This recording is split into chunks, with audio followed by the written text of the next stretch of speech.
जय श्री राधे। वैशाख महात्म्य 13वां अध्याय। यह कथा सुनकर राजा ने श्रुति देव से प्रश्न किया कि हे ब्राह्मण, वैशाख में छत्र दान करने का क्या महात्म्य है, कृपा करके विस्तार पूर्वक बताइए। राजा के इस प्रश्न पर श्रुति देव जी कहने लगे कि जो कोई धर्मात्मा वैशाख मास में व्याकुल महात्मा को छत्री दान करता है, उनको अनंत फल मिलता है। मैं एक प्राचीन इतिहास कहता हूँ, सुनो।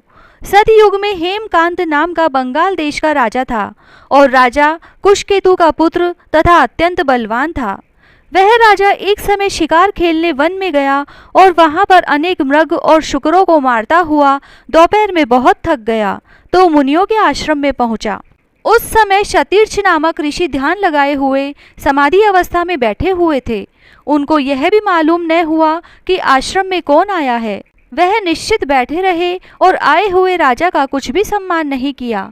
इस पर राजा को क्रोध आया और वह ऋषि को मारने के लिए आगे बढ़ा। तब ऋषि के शिष्यों ने उसे रोका और कहा कि अरे दुर्बुद्धि, सुन, हमारे गुरु समाधिस्थ होकर बैठे हैं, उनको यह भी नहीं पता कि बाहर क्या हो रहा है, इसीलिए क्रोध करना उचित नहीं। तब राजा क्रोधित होकर कहने लगा कि हे ब्राह्मण, मैं थक गया हूँ और तुमने मेरा अतिथि सत्कार तक नहीं किया। तब शिष्यों ने कहा कि हम तो गुरु के अधीन हैं, बिना गुरु की आज्ञा के कुछ नहीं कर सकते। शिष्यों का ऐसा प्रत्युत्तर सुनकर क्रोध से राजा ने अपना धनुष उठा लिया और कहने लगा कि मुझसे दान लेकर मेरा अन्न खाकर मुझको ही शिक्षा देते हो, ऐसे कृतघ्नों को अवश्य ही मारना चाहिए। इतना कहकर राजा उन पर बाण चलाने लगा। इससे वे शिष्य भयभीत होकर भागने लगे तो राजा के सैनिकों ने उनको चारों ओर से घेर लिया। राजा ने उसमें से 300 शिष्यों को मार दिया और शेष भाग गए। जब आश्रम में कोई न रहा तो सैनिकों ने आश्रम की सब वस्तुएं लेकर खूब भोजन किया। सायकाल राजा जब अपने घर पर आया तो उसके पिता कुशकेतु ने यह सब वृत्तांत सुनकर पुत्र की बहुत निंदा की तथा उसको घर से बाहर निकाल दिया। जब राजा हेमकांत वन में चला गया तो वह अत्यंत व्याकुल होकर इधर उधर फिरने लगा और ब्राह्मण हत्या उसे सताने लगी। इस प्रकार उस दुरात्मा को फिरते हुए 27 वर्ष बीत गए। तब एक दिन त्रित नाम के ऋषि वैशाख मास में तीर्थ यात्रा करते हुए उस वन में आए और धूप से व्याकुल होकर मूर्छा खाकर पृथ्वी पर गिर पड़े।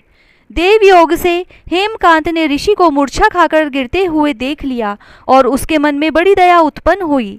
उसने ढाक के पत्तों की एक छतरी बनाकर मुनि के सिर पर लगाई और अलंबू का जल पिलाया। इस उपचार के करने से मुनि मूर्छा से निवृत्त हुए तथा इंद्रियों में कुछ चैतन्यता आ जाने से शनि शनि गांव में पहुँचे। इस पुण्य के प्रभाव से हेमकांत की 300 ब्रह्मा हत्याएं क्षण भर में दूर हो गई। तब हेमकांत को बड़ा विस्मय हुआ कि उसके द्वारा इतने प्राणियों को इतना कष्ट देने पर भी उसकी ब्रह्मा हत्याएं कैसे दूर हो गई, किसने दूर कर दी, कहाँ गई और इसका क्या कारण है।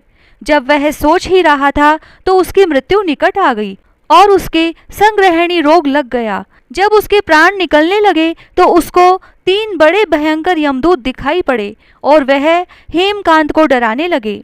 तब हेमकांत मौन साधकर छत्रदान को याद करके विष्णु भगवान को याद करने लगा।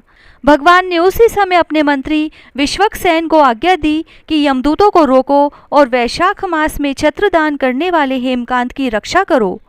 उसने यद्यपि बड़े बड़े पाप किए हैं, परंतु उसने धूप से व्याकुल मूर्छित मुनि की रक्षा की और वैशाख मास में छत्री दान की। इससे वह निष्पाप हो गया।